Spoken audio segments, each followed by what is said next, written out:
Hi, everybody, and welcome to Drop Shot, where the love for tennis meets the thrill of competition. My name is Michele Dinella, and I will be your host and fellow tennis enthusiast. Join me on my personal tennis journey from the clay courts of southern Italy to the bustling streets of Washington, D.C. In each episode, my guests and I will share personal experiences, we'll comment on Grand Slams, analyze players and stats, and even offer tips on gear and apparel. Whether you are a seasoned pro or maybe just picking up a racket, sit back and get ready to serve, volley, and ace your way through the fascinating world of tennis.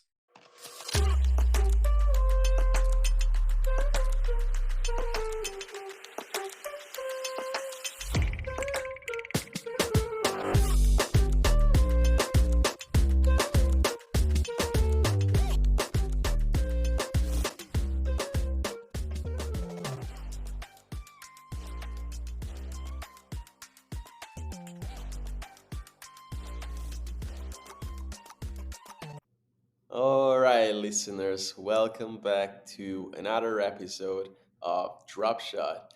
This is going to be an incredibly important episode in this season. You all know what the reason, and the reason is the Roland Garros that just ended yesterday. We are recording on the next Monday. And of course, I am joined by Stefano Tognazzi, our guest, one of our favorite guests for this podcast, actually. So, hi, Stefano. How are you doing? Hi, Michele. I am doing great. Today, we're recording on Monday, the 10th of June, and it's the first time since they introduced the ranking that an Italian is the number one in the ATP ranking. So, big congratulations to Yannick Sinner. I have never thought I would see this throughout my entire lifetime. It was even too big to imagine that this would happen, but congratulations to Yannick, even though.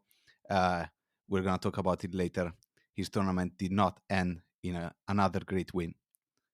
Absolutely, yeah. Stefano couldn't hold himself, and he had to give you the news. I'm sure that by now most of you know. But yes, kudos to Yannick Sinner. We are very proud to be Italian, especially after this tournament that saw Italy as one of the main protagonists. But like Stefano said, let's not get too much ahead of ourselves and let's delve into the WTA tournament. Um, and I want to start by saying that there was in the early stages of Roland Garros this year, there was an incredible game between Iga Świątek and Naomi Osaka. Um, I I have to be sincere. I wasn't watching, but then Stefano messaged me and said, "Look, Swiatek is about to lose to Osaka," and I was like, "What the hell?" Because it was, I think, one of the very first days of the tournament, and I really didn't see it coming. So I would start from that, Stefano, if you are um, okay with that, because I believe it was one of the best games of the whole WTA tournament. What do you think? Yes, absolutely. Actually, it was quite funny because I kind of anticipated that it might have been a tricky match for Swiatek. She's not used to face Osaka. Um, she hasn't faced her in a while, and neither the other players on tour did. But she's a quality player, and it was not great to draw her in the second round for Swiatek. But then I kind of checked, like kind of probability wise, and I was like, yeah, uh, it didn't look great for Osaka. And I watched a bit of a first set, and she was down a break, and I was like, yeah, classic Swiatek match. And then I was like in a couple of meetings at work, come out of those, and I was like, whoa, whoa, whoa, whoa, whoa. Swiatek went out and lost the second set in half an hour, and then she was down a break when I wrote you right away in the third set. and she even faced the match point at some point. So which was great that she saved it, because but she was really on the brink of elimination in the second round, and then um, she completed a massive comeback in that match, and then she never looked back. I believe it was 4-1, the score in the first set, when I tuned in, and I was like, what is going on? And then it was 5-2, and then from that 5-2, Swiatek came back in a really amazing way. And I believe that since then, she hasn't lost a single set afterwards, because I'm looking at the round of 32 and up until the final. And she won all of her games 2 sets to love. So that's impressive, and that tells you a lot about Iga Świątek's path to the final.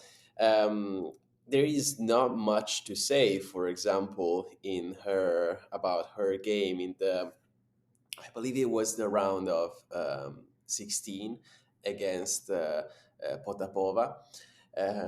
She just annihilated her, and then she moved on to the next round against Vondrousova, and it was pretty much the same. I'm not going to go into the semifinal yet because it's another semifinal, just like we saw in Rome, that saw Swiatek versus Coco Gauff. And I think it's a good segue to talk about Coco Gauff's tournament, because I believe she is finding her shape finally. We have seen a little bit of that in Rome as well. She has found her consistency. We saw a very interesting game. Interesting, not so much. A game versus a fellow Italian, Cocciaretto, in the round of 16, where Goff completely dominated and she won 2 sets to 0. And then, and this is my favorite game of the tournament, I'm going to be honest. We had a quarterfinal between Coco Gauff and Ons Jabeur, and I hope, Stefano, that you got to see that, because it was such an incredible game. I believe that Onjaber is one of my favorite players nowadays, because she has a little bit of everything. She has the passion, for sure. She charges herself with the energy of the audience, of the crowd. She also has some interesting technique. She plays in a sometimes unconventional way. She has a lot of drop shots. She's very technical, but she's also very strong. And that's what happened in the quarterfinals against Goff. It became kind of a power play between Goff and Jabeur. And it was just incredibly beautiful to watch. But as I said, one of the last times, a few weeks ago, I believe it was the game between Goff and Zhang. You don't wanna challenge Coco on a power play, because she's just gonna destroy you most of the times, and that's exactly what happened in this quarterfinal. But I want to hear your thoughts about these two great players and their tournaments. Yeah, just to add 1 second on the Swiatek match against Potapova, there is a bit of, first of all, 6-0, 6-0, not great. But it was a total effective time of under 9 minutes, which I'm not sure it was a proper record, but it was very quick match. And kudos to Swiatek again. Regarding Goff, yeah, I agree. It was actually one of the most interesting matches, the quarterfinal against Jabeur. And I thought at the start that Goff would take care of it relatively easy. But the first set proved to be quite difficult for her. But I never saw her really struggling throughout the whole match, to be honest. I always thought that she would end up come out on top. in the whole match. And I was actually surprised that she ended up losing the first set, but it was just a close set. It happens. It was early morning. I think it was the first match of the day. We're going to talk about it later as well. First week, a lot of rain. Second week, first time it was sunny, so conditions changed quite a lot. So it took a bit of time to maybe, adapt to the court and everything. But I saw Coco the games I watched her play. I saw her play quite well, and it turns out that quite well is not enough when you end up facing Swiatek. But It's not uh, enough for anyone. yeah. But I mean, she managed to win 6 games against Świątek, which apparently was like incredibly hard to do. Anyway, so I was positively impressed, and I think she's kind of finding her kind of stride and rhythm on clay as well. So which is good to see for her development. And we'll see where things go next. Maybe we might talk about my favorite women's match from this tournament, which was Rybakina against Paolini in the quarterfinal. As we saw, We will get there. We will get there, but not yet, Stefano, because I want to dedicate to Jasmine Paolini an entire section of this podcast. So let's stay on that side of the tournament for now, because I watched the game, Coco Goff and Jabeur, and I disagree with you, because you can tell when Coco Goff is struggling, because she always keeps her cool. And you can only she only starts, you know breathing out and shouting a little bit when she's cornered. And I think Jabert did a great job at doing that. Of course, as I said earlier, I believe that the big mistake was to put herself on the same level and put the game into a challenge of pure power, which of course Coco necessarily won. But I still believe that it was one of the most challenging games. And yes, we can start talking about the other side of the table. But before we go into the quarterfinal, Palini versus Rybakina, I wanted to touch upon the game that Rybakina had in the round of 16 against Svitolina. I believe that they are both players that are coming back to finding their shape finally. Rybakina didn't do very well in Rome, and Svitolina as well. She's trying to find again her strengths.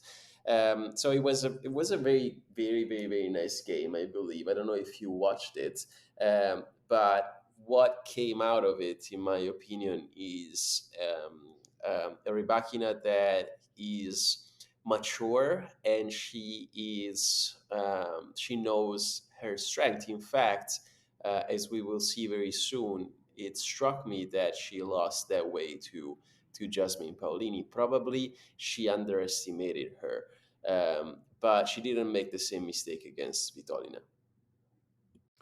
yeah, I absolutely agree. I actually enjoyed that match against Vitorina as well. I was very confident for Rybakina to actually uh, bring a challenge, maybe all the way to the final. But I thought in that match as well against Vitorina that I was pretty much convinced she had it in the bag, like from the first point. But then like it started quite weird, so there were a bit of back and forth in the first set. But once she took the first set, I was like, don't think that Svitolina will come back in this match. Which goes back to actually what I'm thinking about Rybakina is that I believe that she will eventually find some strength in her serve, and she will do quite well on grass. I hope for her as well. But yeah, I was also surprised a bit that she could not find it in the moments it mattered most for her. against Paolini, and we might have a deeper dive into that match as well, because it was very fascinating, the route that Paolini got all the way to the final.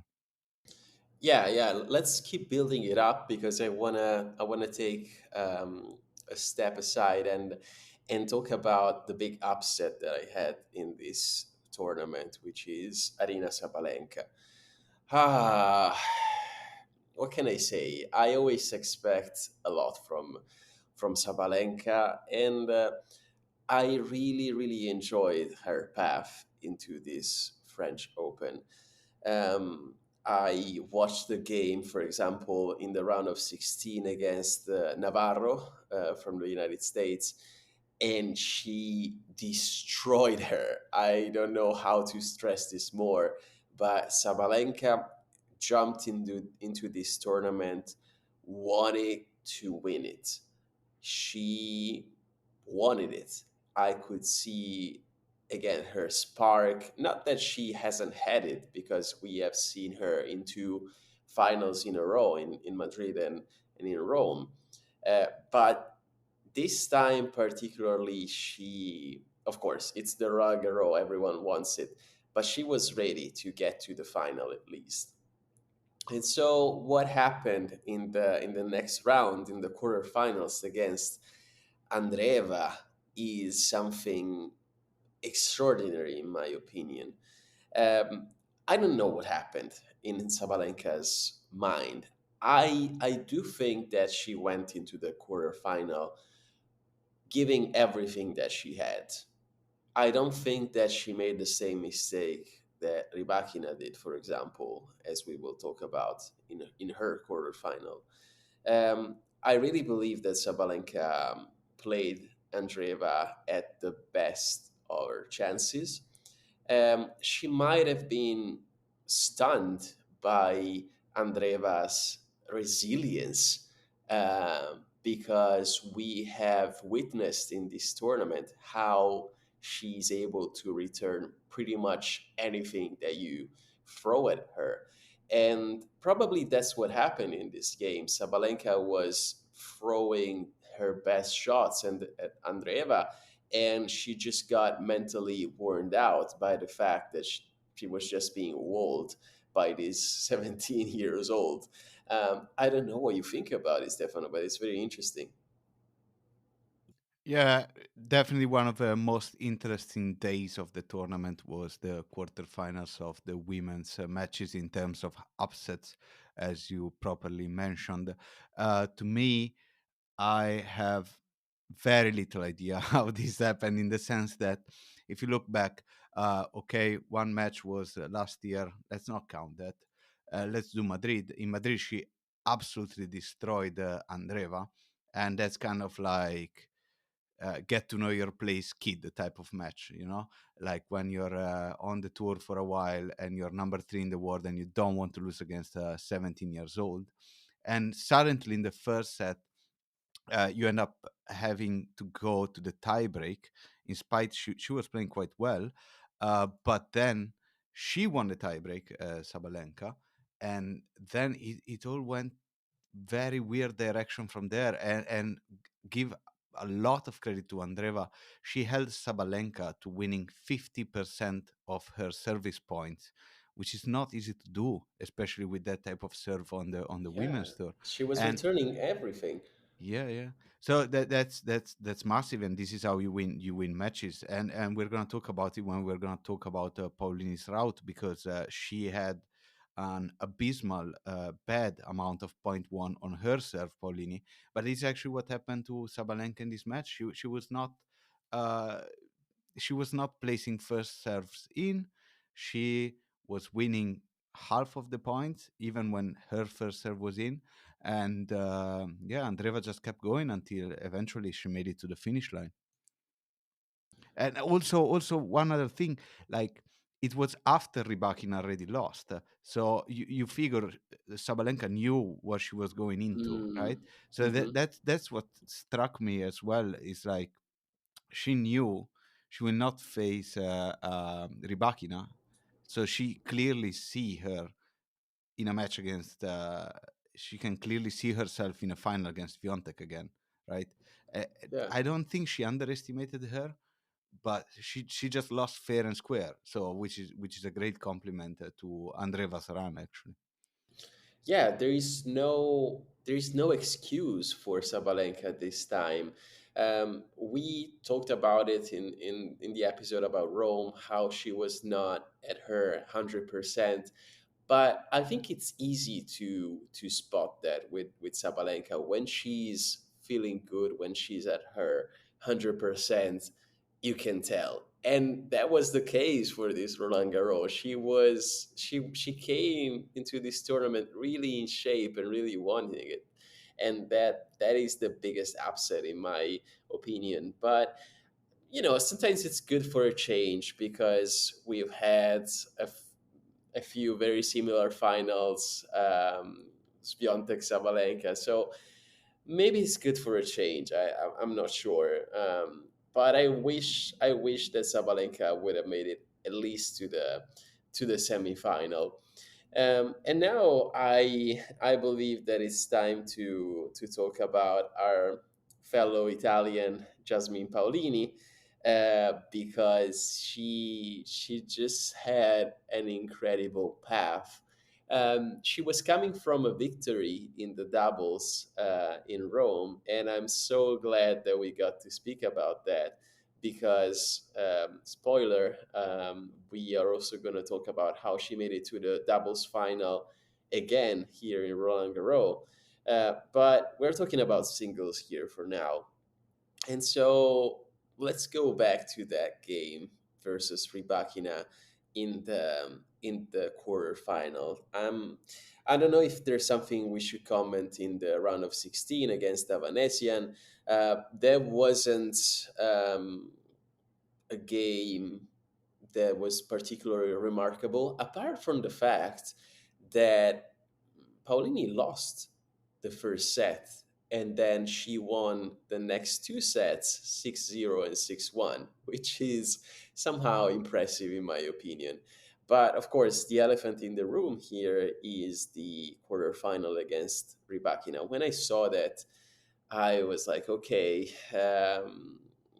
Honestly, even before seeing that, being against one between Svitolina and Rybakina, I knew already that it would have been difficult for Paolini. And especially knowing how Rybakina is such a dominant player physically, because she is ripped, she is tall, and she has all the advantage in the world that the nature can give you. Um, and on the other side, Paolini is just petite, and you wouldn't expect all that energy from someone that looks like that. And so I understand how she could sometimes fool other players that do not know her yet, especially in the bigger circuit, um, because they just don't see it coming. And I believe that's exactly what happened versus Rybakina. I think Rybakina was also feeling good, just like Sabalenka in this tournament. She was playing well. She was feeling good. She was motivated. And so she could see herself at least in the semifinal. So I believe that's what happened in this game. I don't know what you think, Stefan. I would actually start from the round of 16 match for two reasons. One, with all due respect to Jasmine Paolini and was Avanyesan, forgive me about the pronunciation. I think it's Uh, Avanesian. Avanesian, yes. Uh, it was painful to watch for me. For me, it was really painful to watch, but it was a very, very interesting match. I think at some point they both had less than 50% points one on serve, meaning that it was basically more convenient to not be serving than it was to be serving in the second set. But Paulini made it through. And Just to give you a perspective, in that match, Paolini held her opponent to 43% overall on her service points won, which is impressive. Again, means that you're more likely to break her than she's likely to actually hold serve. But it is fine against a player who is ranked 78 in the world. The point being is that then she's able to translate it into the quarterfinals against Rybakina, as you correctly pointed out. Just the height difference should be kind of enough to kind of put yourselves and put your muscles with the serve, and that's why I think Rybakina will still gonna do well on grass. But she held Rybakina to 52% service point want, which is a great number if you're returning. So she's been sneakingly good at returning, and she went from going like from 50% that she had in a previous round to actually holding around 60% of her points on serve, and that's enough to win. And that's just enough to win. Consider that the average on the WTA tour is 57%. So she played better than average, and Rybakina served worse than average. And the reason she did was Paolini prowess at returning. So it was a great match for her, and yeah, and that translated to the semifinal as well, where she held um, Andreva at only 48% again, while holding 65% of her service points. And so another impressive performance. So her go to the final. And as much as a research statistician I am, I could not find when was the last time it happened that a player was both in the singles final of a Grand Slam and the doubles finals in a Grand Slam. So if somebody has that information, please forward it to me. Absolutely, Stefano. Thank you for these small pieces of data. It's very interesting what you said, and I wanted to leave these four games for Paolini from the round of 16 up to the final in a row and talk about them, because what I'm trying to unpack here is the secret of Paolini's success. Um, I, I think you explained it the right way. I could also add on top of that that Paulini has a very good forehand, and you wouldn't expect it again from her to have all that energy. And I was actually, we were texting with Stefano. I was watching the semifinal against Andreeva um, at the barber shop when I was getting a haircut, and everyone stopped and looked at this small girl destroying Andreeva. um, I believe that that semifinal had pretty much no match, and I think the reason is the difference in styles between someone like Andreeva and someone like Świątek or Sabalenka. If the semifinal was um, Sabalenka versus Paolini, Sabalenka would have made it to the final 100%. It would have been an easy game for Arena. And the reason why I say this is that Paolini, just like Stefano pointed out, is a player that likes to wait for the opponent and to get them out of their shell. She is very fast, she is very dynamic, and so she runs a lot. She's able to retrieve a lot of balls that seem impossible. But with someone like Sabalenka, this would happen on every single point.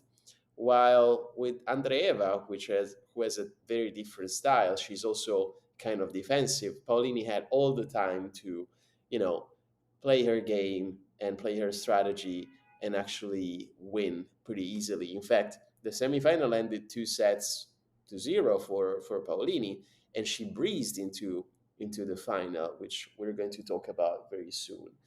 Um, I'm going to touch upon the other semifinal before going to the final, because we haven't talked about Swiatek versus Goff yet.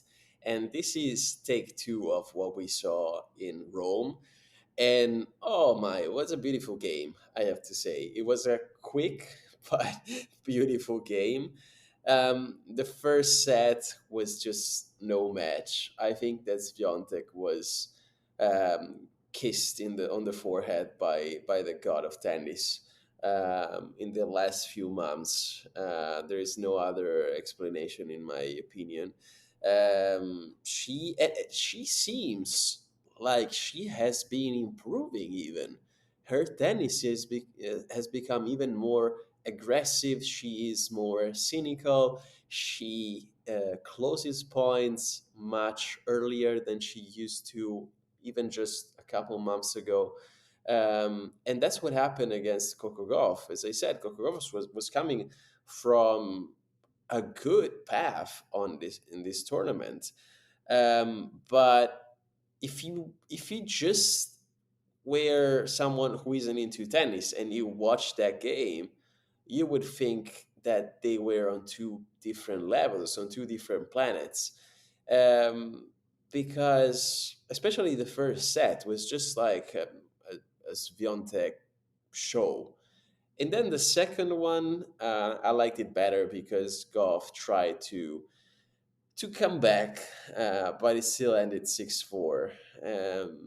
So I still believe that there is a gap between them. And the thing that worries me is that despite Goff is doing very well, it seems like Swiatek is just keeps improving. I don't know if you had the same perception, Stefan. It was absolute brilliance in that match by Swiatek. There's no other way to put it. It was just so good on on every single aspect of tennis. You really can't speak bad words on Swiatek. There is very little that she can improve in terms of getting better. I mean, she won this match without a single ace, for instance. Um, and she didn't even post much winners because she knows that if she's in the rally, she will win it. And the only way your opponent will win against you is that they have to force every single shot and they have to be lucky all day that they hit those Yeah, risky shots, yeah, and that it's you can't do really much about it. I was like watching that match and I was like, she was gliding like through the court. She was not even like, she was moving so smoothly from one ball to the other, and utilizing also, we talked about this in the past, utilizing her energies in the best optimal way, both in the tournament and in the matches, except obviously for the that scare in the early rounds we talked about earlier. But she was just gliding on the court, and she's playing tennis at a different level at the moment. And yeah, there's not much you can do when your opponent plays like that. And again, if we go back on the numbers, and the numbers say it in a very raw and brutal way, Coco won half of the points on her serve. And you're not going to win a match if you only win half of your points on the serve. yeah, yeah. That's very harsh, I have to say, because that means that we are gonna have like a Swiatek domination for the foreseeable future, unless a turning point like what we saw against Osaka happens again. Because the interesting thing about this tournament is that if that happened, if Osaka had won, Golf would have probably had been the champion. But you can still see how huge is the distance between these two players nowadays, and that's so mind-boggling in my opinion.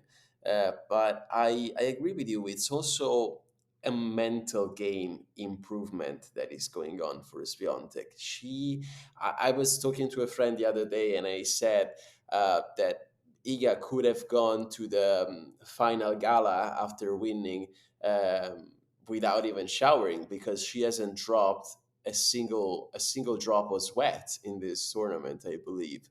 She makes everything seem so easy, and that's also what happened, unfortunately for us Italians in the final. Ah, there is not much to say about this final. Um, Except for the fact that we explained how Paolini is the kind of player that also tries to win you on the rally side. She is not the kind of player that tries to close a point as soon as possible, like someone like Sabalenka, for example. She's quite the opposite. So she tries to go around and beat around the bush until she finds the right opening.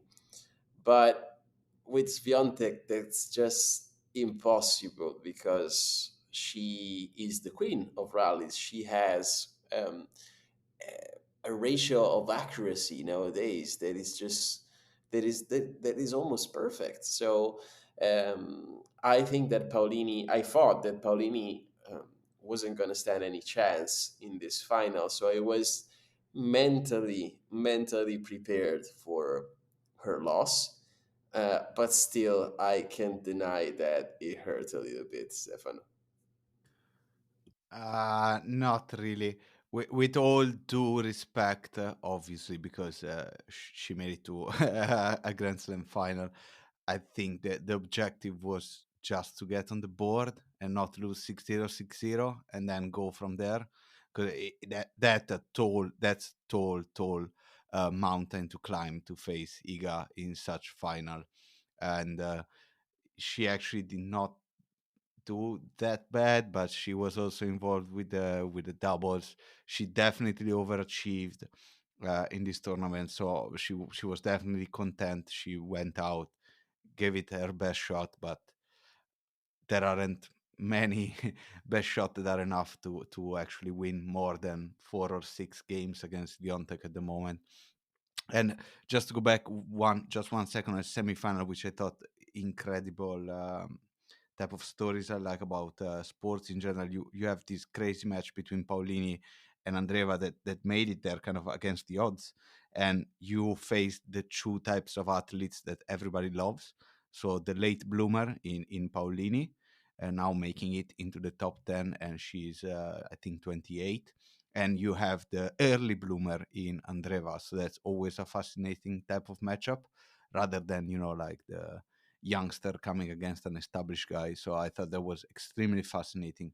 But yeah, once you made it to the final and your opponent is Iga, uh, I, I I would be happy to win a game. To be honest, at that point. Yeah, and she did well. I have to say, the first 4 games, sorry, she went 2-2, so it wasn't that bad. She fought back, but it was just a matter of time. That's why I say that it still hurts a little bit to see the game end 6-2, 6-1. Because I believe it's a bit unfair for Paulini's path, but I agree with you, Stefano. She has to be happy with what she achieved so far, and she also has to be happy that about the final, the doubles final that she reached in tandem with Sara Errani.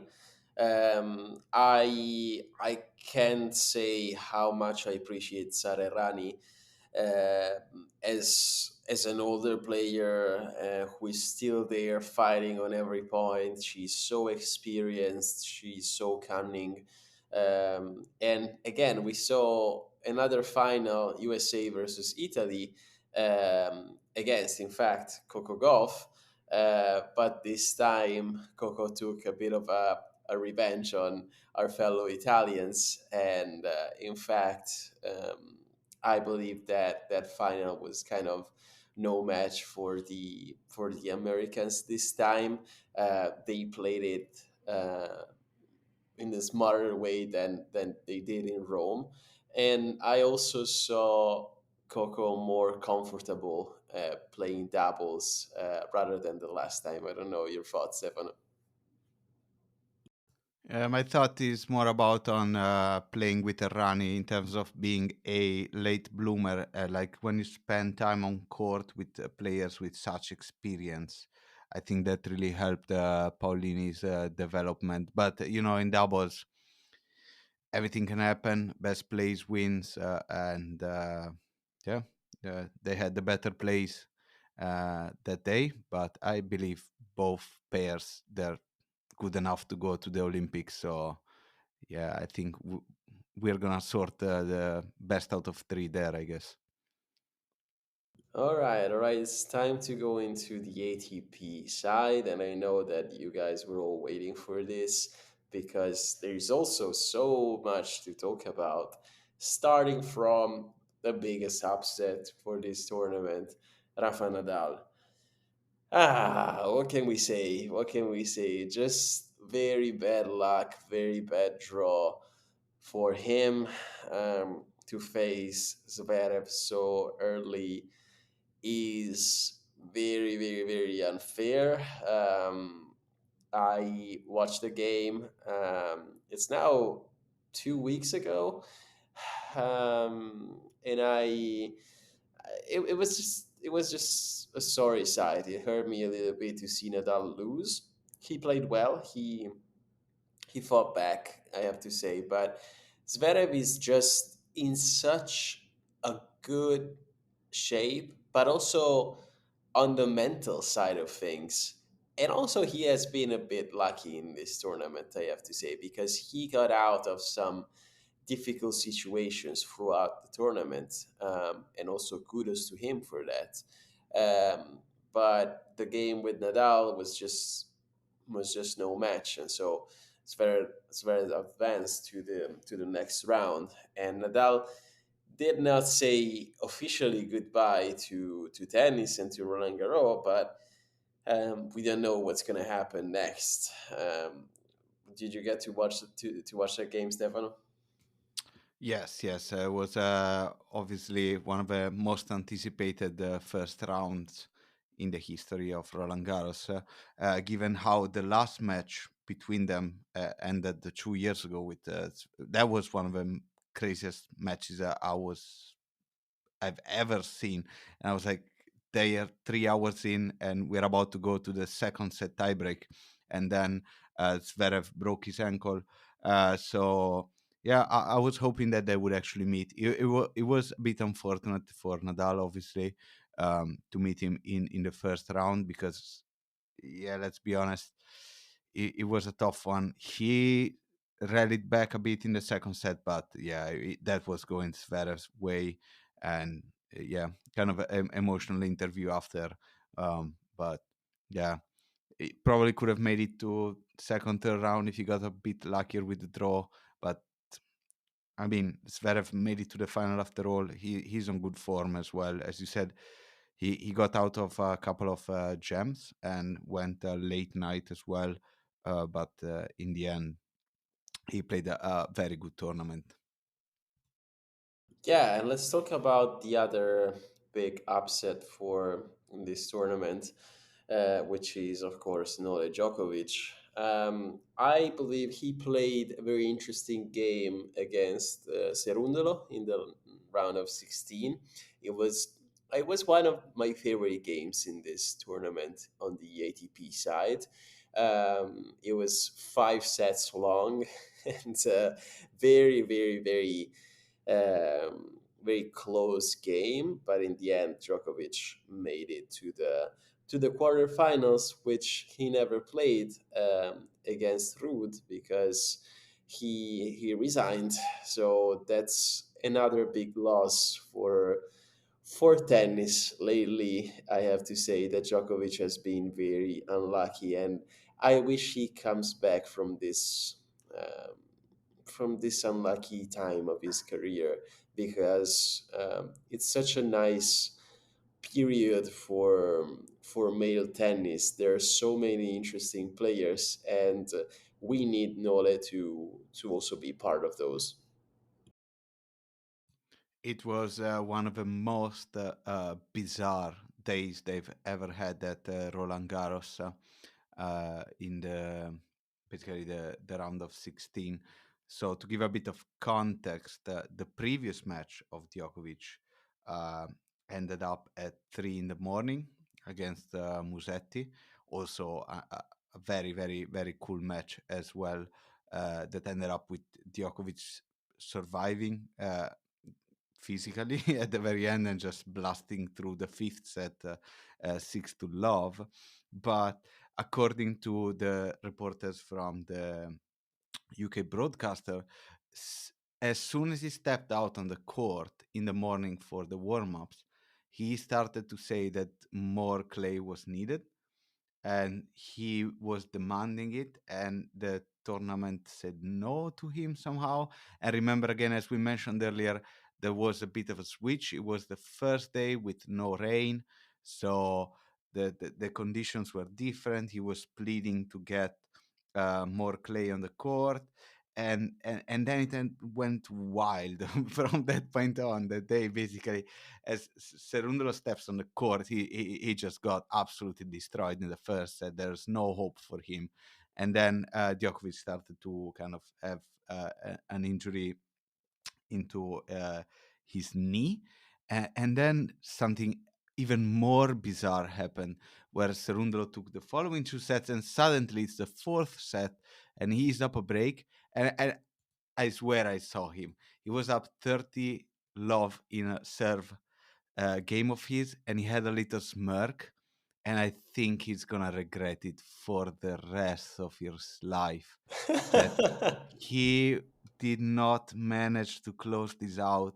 I don't know how many opportunities he will ever have like this, but I had the same deja vu feeling from 2 years ago when Taylor Fritz was in the quarterfinals of Wimbledon against Nadal, who injured himself during the match, and Fritz could clearly see he was injured, and he did not close that match out. And Nadal ended up winning somehow, going to the semifinal, and then withdrawing against Kyrgios, that ended up in the final. And it was the same exact. And Cerundolo is definitely gonna regret not taking that opportunity, because you have to be a bit like a shark, when they're bleeding. Unfortunately, like, you have to finish the job. There is no mercy. There is no shame of being merciless in these situations, because it's basically what they're paid to do. But yeah, I think he's gonna regret that missed chance for the rest of his life, though, because then Djokovic said he took painkillers, which is very keen on not doing under any circumstances. And I think they kicked in quite well, as he came back and won it. But then, obviously, I'm not an expert, obviously, in anatomy, but obviously was not unable to play further. But yeah, I think the biggest person with the biggest disappointment here is Cerundolo. I'm sure he's gonna regret that for a long, long, long time. Yeah, and that's a mistake. That's a rookie mistake, which I didn't expect from someone like Cerundolo. Um, it's never over, especially in tournaments like the Roland Garros that last, where the games last so long, as we just talked about. We also mentioned Fritz. He came from a couple of good tournaments, Madrid and Rome. This time, he was also a bit of an upset in my opinion, but he lost to what I would define a brilliant Ruud. Finally, we get to see um, a Ruud in shape again. In fact, as we will see, he made it to the semifinal against Zverev. Of course, he was supposed to meet Djokovic in the quarterfinals, but we all know what happened. And not much to say in the about the game between Fritz and Ruud. I believe that Fritz was outclassed most of the time. He was able to, yes, win a set. I believe it was the second set, but apart from that, the game went downhill in Ruth's favor. And then on the other side of the table, we also have some upsets. I, for example, was expecting more from Holger Rune, which is one of the my favorite players in on the ATP side. I think he has a bubbly personality. He's young, he has a lot of energy, and he showed that in the round of 16 against Zverev. In fact, the game was one of my favorites in this tournament. It was very, very long, extremely long, and extremely close because I believe Rune won the first set, then Zverev won the second one 6-1, and then they went to almost to tiebreak on the third one, but Rune won it. And the same happened on the next game, on the fourth set. And then in the end, Zverev won the fifth set with some luck, but also some very strong mental game, which I believe was his bigger characteristic in this tournament and also what brought him to the final. I don't know if you watched that game from the round of 16, Stefano, but it was definitely worth it, in my opinion. Yeah, absolutely. One of the best matches as well. And this was the match we were referring earlier where Zverev actually went on a longer night. But as I always say, you kind of have to find the root of the problem. And the root of the problem was the time Rune spent on court before that match. As he had a couple of rounds before that, he met Cobolli. He was leading comfortably, two set to love. This was one of my favorite matches actually of the tournament, and he got eliminated.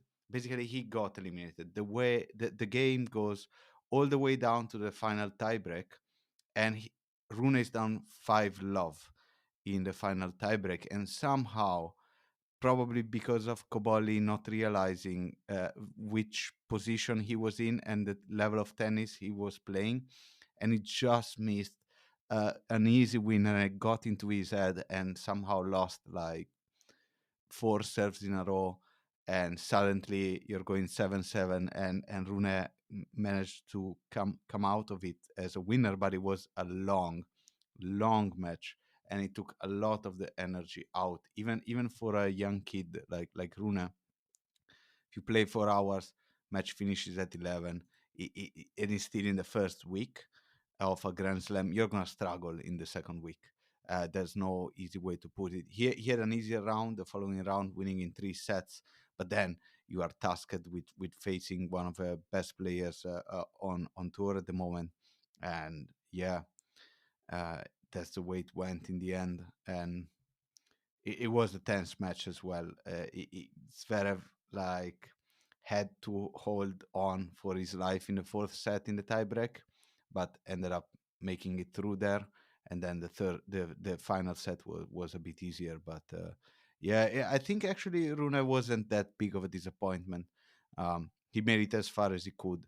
No, Um, I just wish that he got further because he has it inside of him. That's what I believe. Yeah, he's definitely gonna contend in terms of kind of the newer generation, especially on clay. But yeah, it was not his time to do so yet at the Roland Garros this year. It will be. It will be at some point. I was actually more disappointed at the performance of Casper Medvedev. Ruud. Nah, that's fine. That's fine. Ah, We all know he hates clay. okay. It happens. I don't know if you saw that match, but he had some blisters in his feet that were just like, oof, oof. Like I wouldn't even be able to walk with that. So I don't disregard him as bad. But I think Rude performance. Last time they met with Zverev on clay, he absolutely crushed him at Roland Garros. So it was a bit of a surprise that it wasn't that much of a contested semifinal, especially considering that Rude had the opportunity to rest more because he had the walkover, as we talked about earlier. But yeah, I thought he should have got into a more competitive match, and definitely he was capable of reaching the final. So this speaks again very, very highly about the level of tennis that Zverev has been producing, and we might gonna deep dive a bit more on Zverev's side as well. Yes, yes, yes. I was gonna do that. The quarterfinal against the Minor. what are we gonna say about that? It was a fair and square 3 sets to 0, and that was disappointing. Deminor has been disappointing me for the last few tournaments. I don't know how he managed to win against Medvedev, even seeing what you just told us about Medvedev. Um, and that makes me a bit frustrated when I think that we had players like Rune that had to stop in the round of 16. But yes, not much to report about that quarterfinal between Zverev and Deminor. Let's jump into the semifinal, Ruud versus Zverev, and then we go to the other side of the table. I agree with you. I also expected more from Ruud, especially seeing how well he had been playing in the previous rounds. Of course, you also mentioned that he had the chance to rest, but Zverev in the last few weeks seems like he was also kissed, just like Iga Świątek, by some god of tennis, because he's always able to make the most out of situations and to fall on his feet. When I started watching the semifinal against Ruud, I saw the first set and it ended 6-2 in Ruud's favor, and I was like, okay, this is gonna be downhill. But then, man, Zverev just won the next three in a row, and he won them well. So that's, in my opinion, that's just a great demonstration of mental game that he has been developing. I believe that Zverev, as I mentioned in our episode about Rome, loves to be the bad guy, loves to be the guy to beat. And he's playing that part perfectly. So, what can I say? Kudos to that for making it to the final. Yeah, if we go back to the match you previously mentioned between Fritz and Ruud, ultimately, the better player of the two on clay won, uh, which wasn't the greatest of surprises because obviously Ruud is a clay specialist in some sense, although he proved time and time again that he can win also on hard. Um, but yeah, the same can go for this match as well. Ultimately, that day, the better player on clay won, and the better player was Zverev.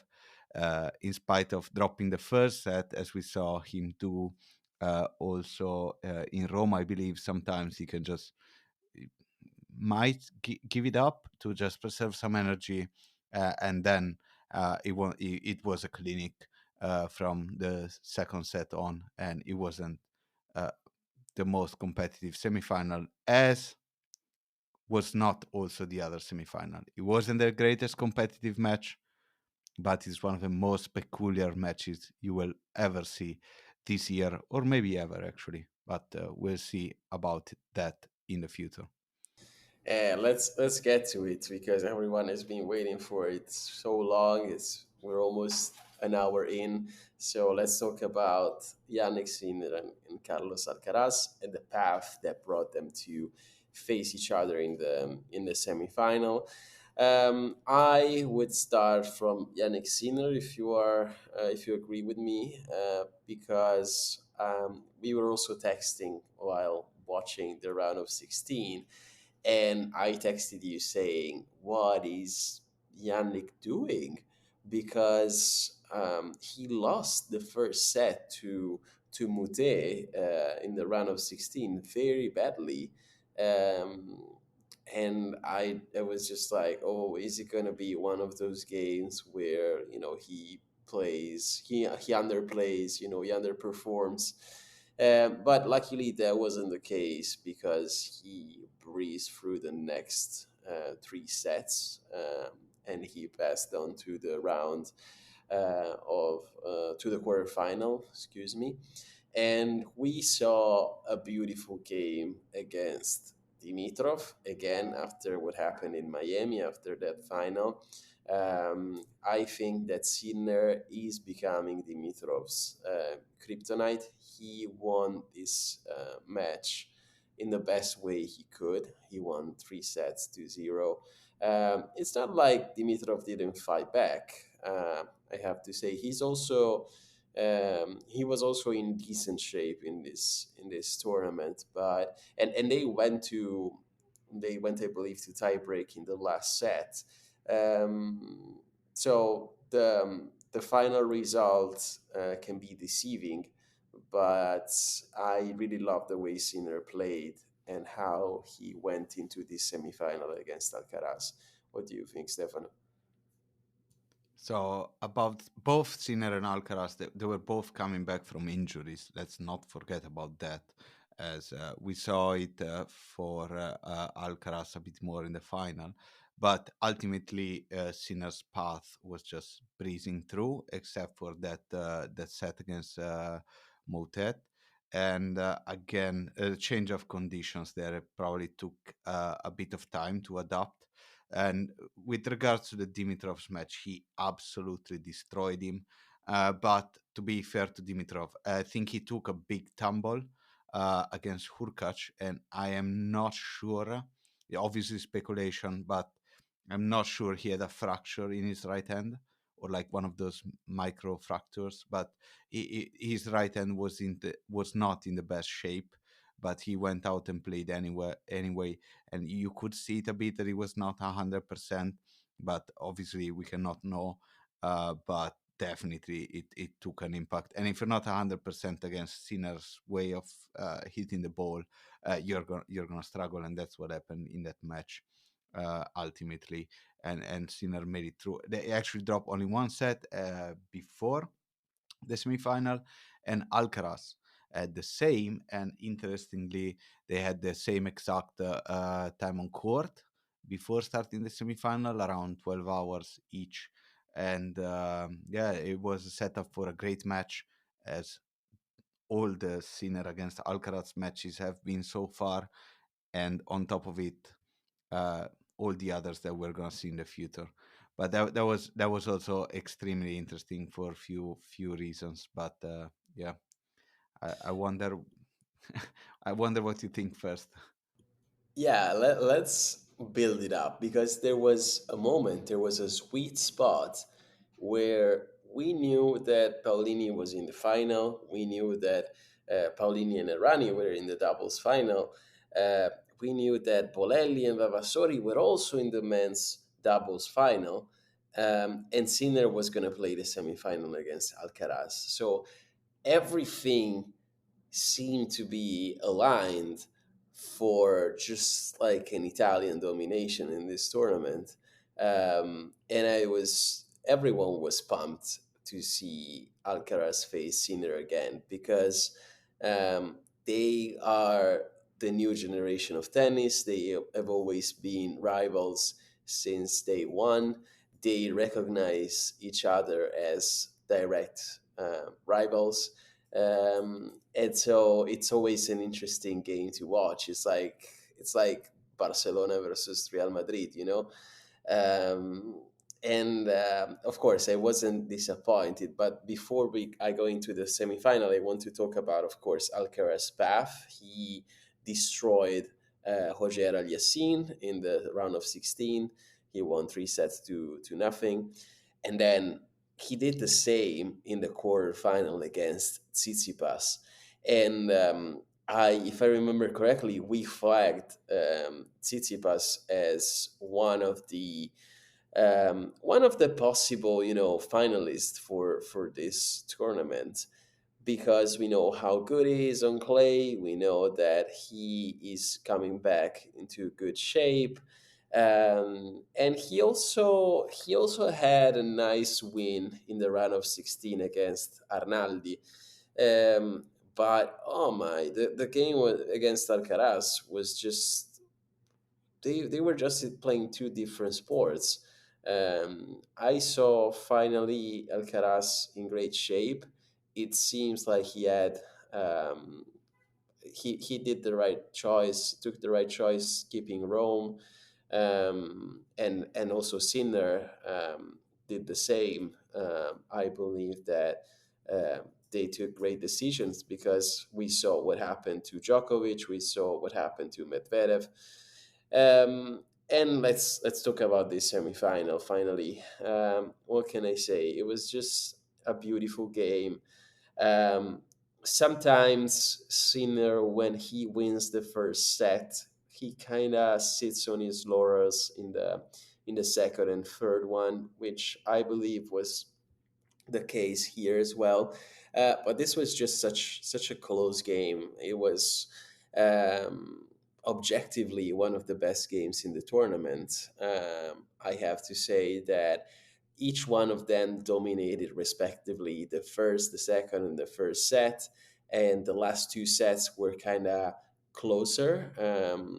It was a very long and tiring game, and I believe that Alcaraz in the end was more lucid than Sinner. And what I appreciate about Alcaraz is that he never gives up on even one single ball, on one single point, and that's something that we just love to see in a tennis player, especially on clay, where you can glide on the court and slide, just like we mentioned for Iga Świątek. I don't know your thoughts about this, Stefano. Yeah, I think for Sinner, a bit of a worrying takeaway point here was that it's the second time this season where he absolutely destroys Alcaraz in the first set, and then he ends up losing the match. I think last time was Indian Wells on hard, which was even more worrying. But in this case, and it was best of three, so this is obviously a different type of scenario. And I thought in this match, the pendulum kept swinging back and forth. While if you go back, for instance, to Djokovic against Cerundolo, there were just two big swings of the pendulum, one in favor of Cerundolo and then one big one in favor of Djokovic. While in this match, he kept going back and forth. And Sinner, third set, he had cramps in both of his forearms, and I was feeling pain just watching, and he was not saying a single word, and he ended up even winning that set, so that was just ridiculous. And the match was tough. Every single point was extremely hard fought. Consider that both came into this match holding serve 80-90% of the time, and in the first three sets they held serve only 60% of the time. Alcaraz was down a set and a break at some point, and he served like he won a single game on serve until midway through the second set. And so there was plenty to take away. For instance, in the first set, Sinner was hitting the ball so hard that Alcaraz couldn't even set up the drop shots we kind of accustomed see him do, and it's one of his best skills. And as the game progresses, you start to see him use them more. So maybe a symptom of Sinner dropping his speed a bit. But for me, one of the takeaways from this match is Sinner lost this match, and he actually won more points. So 147 to 145. He actually won two more points than Alcaraz, and even more so, he actually won more service points than Alcaraz, which is also extremely rare to see a player with a better serving percentage winning the game. But ultimately, they were both kind of, which was a theme also in the final as well. Both players were playing below kind of tour average, and it was very, very interesting to see how you can win matches like this. And as you properly said, there's only one way to do it. You have to stay in the point, you have to fight every point, and eventually you will get your chances. Another interesting point was at the very end of a fourth set in the 10th game, Sinner missed a smash on 30 love uh, on his serve, and then ended up losing that. And for me, I was like, yeah, that's the real turning point. As another, again, deja vu, as the US Open a couple of years ago, where he had the match point and he missed that point as well, came back to haunt him in that match, and possibly, hopefully not, but it can also haunt you mentally, like if you can't convert the key moment, then you might struggle. But it was a beautiful game of tennis, one of the best matches of the season so far, and hopefully we'll see many more. Yeah, yeah, absolutely. And let's not forget that this wasn't even the final. This was just a semi-final. And to further what you said, I would also add that probably the reason why Sinner wins the first set and then underperforms on the second one is that it must be so difficult to play against someone like Alcaraz, just because you know that you have to be in the game for every single point for the whole set, and that must chip away at your energy and on your mental strength. And I believe that's also partially what happened in the final between Alcaraz and Zverev. Um, Alcaraz won the first set, and I was thinking, okay, he has got it. But then Zverev surprised me because he won the second set 6-2, and then they almost went to tiebreak in the first set. And I thought, just like you mentioned, the pendulum was now in favor of Zverev, and I didn't know what to expect next.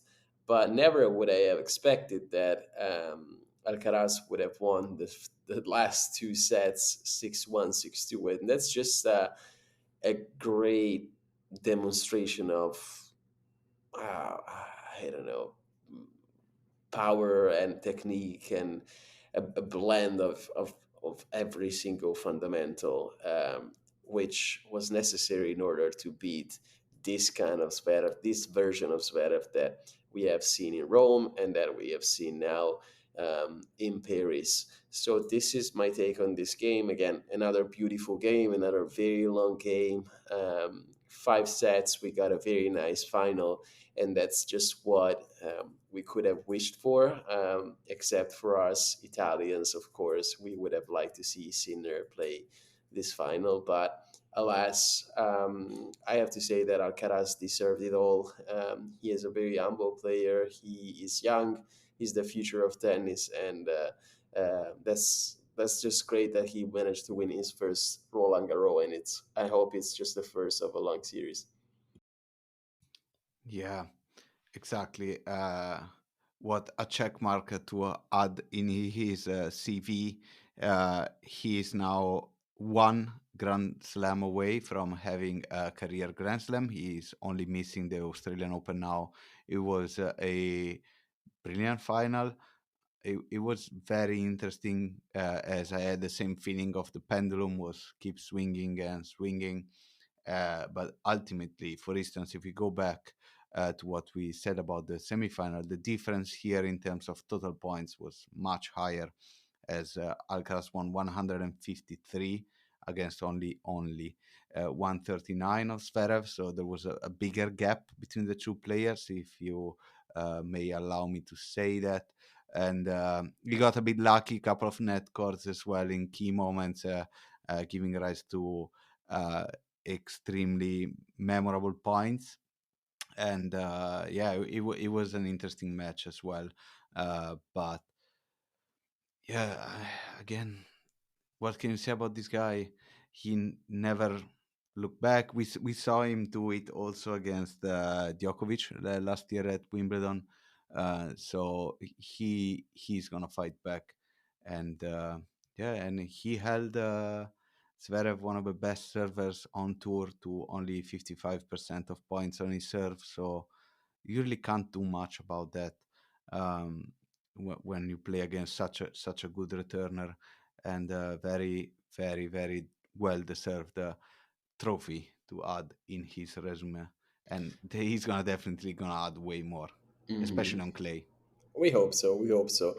And just one thing on top of that is that you could see how the audience was all in Alcaraz's favor. Of course, we are not going to mention Zverev's personal life, but I really like how Alcaraz feeds on the audience energy in the best way possible, and even when it's not there, he can still perform at the best of his potential. So he's becoming a very well-rounded player, and I'm looking forward to what's going to happen next.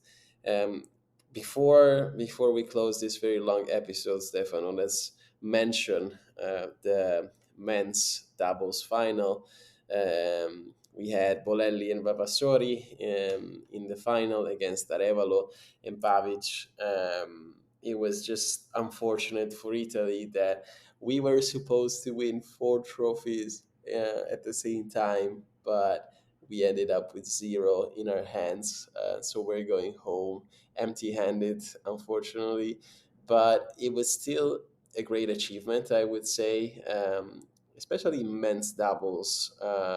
It's not easy to get to the final, and Boledin Vasori just had a great.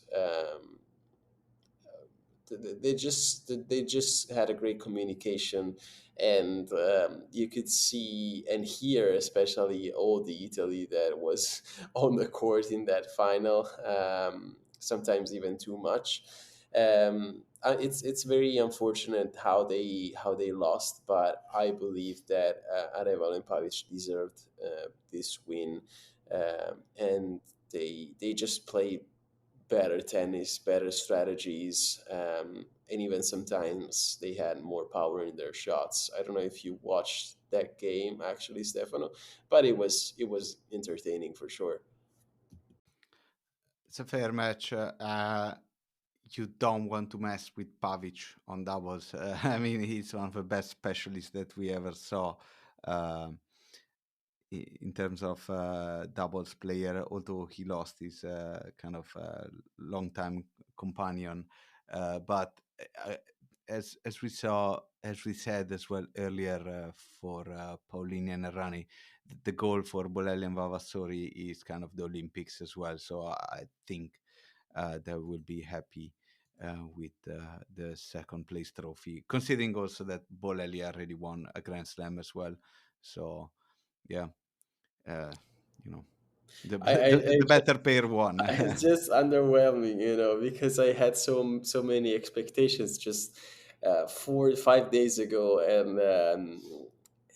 and none of that happened. But that's okay. That's okay. We still got Wimbledon, so we are approaching very very quickly July, and we will be with you even before Wimbledon, actually, with an episode in the month of June. So stay tuned for that. And I don't know if Stefano wants to add something on top of that, if he wants to give you any kind of spoilers. But in the meantime, I just want to thank him for being with us. As usual, thank you again, Michela. It's always a pleasure. And now it's officially grass court season, the most beloved season in the UK for tennis. So uh, keep an eye out for maybe some random post that will happen around the UK soon from the Drop Shot podcast, as we just finished Sarbiton Challenger here. Um, and then there's gonna be a lot of action with I think Sinner's gonna go at Halle. Berrettini is gonna be at Stuttgart. Many of the players will start warming up for Wimbledon as well, and then we're gonna have the Queens Club tournament and Eastbourne on the ATP side, and then this will pave the way to one of the greatest tournament of the world in one of the best clubs in the world, and maybe we're gonna talk about that uh, in the next episode. Yeah, yeah, absolutely, Stefano. I'm very, very excited about this. So let's leave our listeners on this note. Go follow the Drop Shot podcast on Instagram. Make sure to stay tuned because there's some very exciting stuff coming this next 2 months. But that's it for now, and we'll see you in the next episode of Drop Shot.